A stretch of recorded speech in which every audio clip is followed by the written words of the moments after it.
উপকূলীয় দ্বীপ জেলা ভোলা থেকে বাহির হওয়ার একমাত্র পথ হলো নৌপথ, আর সেই নৌপথে অতি দ্রুত চলাচলের মাধ্যম হলো স্পিডবোট। রোগীসহ যে কোনো জরুরি কাজ করতে স্পিডবোটের এই পথটি ব্যবহার করা হয় সবচেয়ে বেশি। লঞ্চের তুলনায় ভাড়া বেশি হলেও যেহেতু সময় অনেকটা কম লাগে, তাই এই স্পিডবোট সার্ভিস বেছে নেন বেশিরভাগ যাত্রীরা। গত 30 জুলাই থেকে ভেদুরিয়া ঘাট থেকে বরিশাল রুটে স্পিডবোট চলাচল বন্ধ থাকায় ভোগান্তিতে নদীপাড়ের যাত্রীরা।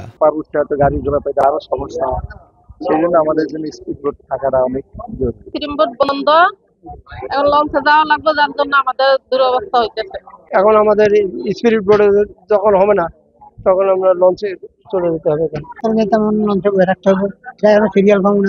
আমাদের ভোগান্তি ছাড়া কোনো পথ নেই।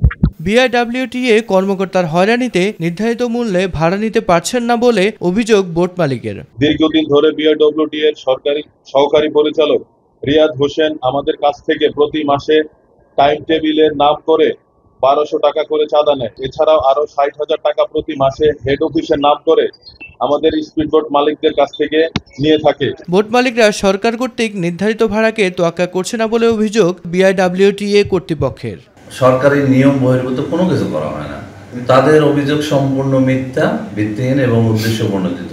ভেদুরিয়া বরিশালে 350 টাকা নিত, যখন সরকার নির্ধারিত 300 টাকা হয়েছে, তখনই তাদের ভিতরে এই ধরনের সমস্যা দেখা দেয়। প্রশাসনের হস্তক্ষেপে দ্রুত সমস্যা সমাধান করে জনদুর্ভোগ কমানোর দাবি এলাকাবাসীর। মিফতাহ গালিব, মাই টিভি।